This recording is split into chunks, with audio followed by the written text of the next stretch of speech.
Rahayu, Rahayu, Rahayu.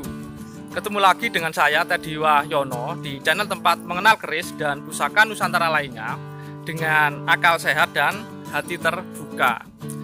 Nah, kali ini saya akan membahas salah satu tahapan penting ya, atau proses penting dalam pembuatan sebuah keris. Jadi kalau teman-teman melihat, jadi keris itu salah satu yang menarik adalah seni pamornya ya. Jadi pamor itu ada bermacam-macam ya, atau pola gambaran yang ada di permukaan bilah keris gitu loh. Ada yang berupa bulatan-bulatan seperti ini, ada yang berupa kurva atau bercak tidak teratur seperti ini, ada yang berupa garis-garis, entah itu garis yang tebal seperti ini ataupun garis yang halus yang seperti benang, atau istilahnya benang ya, benang. Jadi ini tidak lepas dari proses pembuatan satonnya.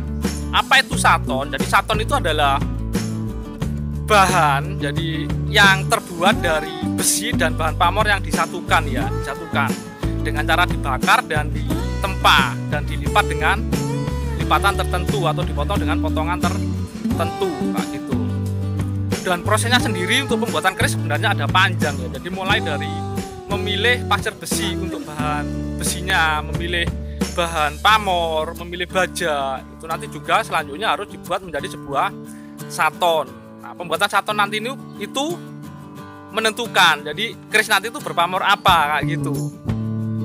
Nah, setelah saton jadi nanti dibuat menjadi kodokan atau bakalan keris. Nah, dari kodokan nanti dibentuk keris lurus atau keris luk. Baru dibuat ornamen atau ricikannya, setelah itu finishing, penyepuan, dan baru dibuatkan warongkonya. Nah, yang akan saya bahas ini adalah teknik pembuatan saton keris ya. Jadi yang menentukan nanti keris itu berpamor apa kayak gitu. Sebenarnya ada banyak cara ya untuk membuat saton keris ya, tekniknya ya. Ada beberapa ya.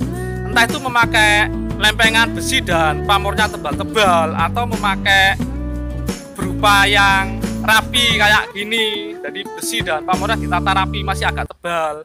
Ada juga yang berupa lembaran-lembaran. Jadi besi dan bahan pamornya berupa lembaran-lembaran. Kalau lembaran-lembaran ini nanti biasanya pamornya jadi kalau berupa garis-garisnya sangat halus ya. Istilahnya benang kayak gitu. Nah, yang akan saya bahas ini adalah teknik pembuatan saton oleh Empu Haryo ya. Jadi beliau menguasai banyak cara untuk membuat saton dan ini adalah salah satunya. Nah, seperti apa teknik membuat saton dari seorang empu besar Surabaya ini? Ini mari kita lihat sama-sama.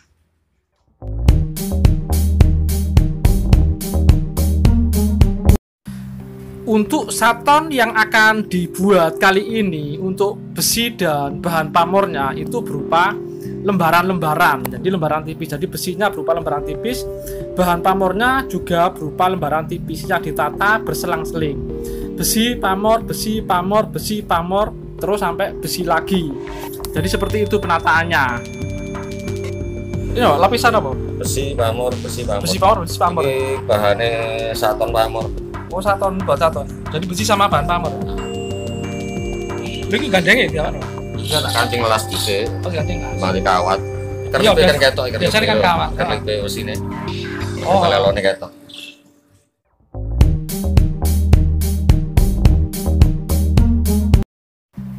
jadi untuk menyatukan besi dan pamornya itu dengan cara dibakar ya.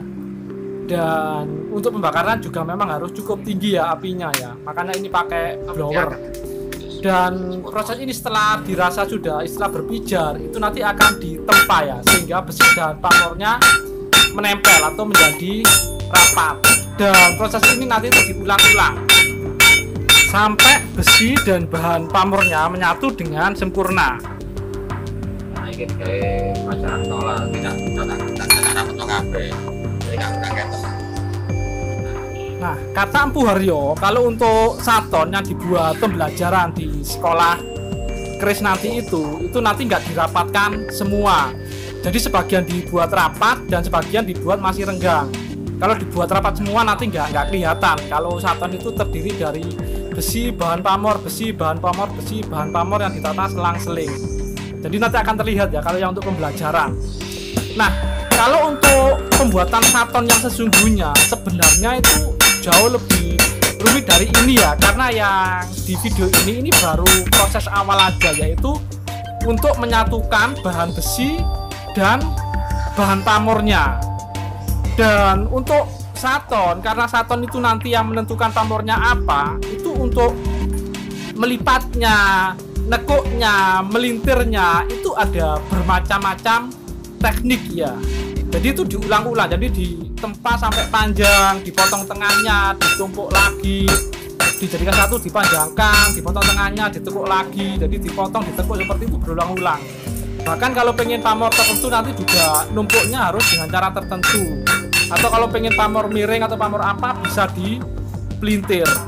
Jadi untuk pembuatan saton ini sebenarnya adalah proses yang sangat rumit dan ada banyak cara. Kalau di sini ini baru menyatukan saja ya. Dan untuk pembuatan saton keris seperti saya bilang di awal tadi, itu memang untuk lempengan besi bahan pamornya bisa tebel-tebel, bisa agak tebel, atau bisa berupa lembaran-lembaran seperti yang dicontohkan Empu Haryo barusan. Kalau berupa lembaran-lembaran, jadi kayak besi dan bahan pamornya, itu nanti kalau pamornya berupa garis, biasanya garisnya terlihat cukup tajam ya, rapat, kecil-kecil seperti benang, bisa sangat halus kayak gitu. Kalau yang tebel-tebel mungkin sebaliknya, jadi bisa kasar walaupun bisa jadi halus, tapi harus ditempa yang lebih banyak, jadi kayak gitu. Jadi ada banyak teknik ya untuk membuat saton sebuah keris. Nah, itu tadi adalah teknik pembuatan saton keris ya. Jadi sekali lagi, jadi untuk membuat keris itu prosesnya panjang, dan membuat saton sendiri pun nggak sesimpel itu ya. Itu tadi masih awal aja, jadi sebenarnya proses berikutnya masih panjang. Jadi nanti harus dipanjangkan, dipotong, ditumpuk, dipanjangkan, dipotong atau ditekuk, itu berulang-ulang ya. Nanti dipelintir juga kalau mau pamor tertentu. Jadi ada tekniknya macam-macam, tergantung nanti mau membuat pamor apa. Nah, jadi mungkin itu saja dulu ya informasi dari saya ya. Dan jangan lupa like dan subscribe-nya.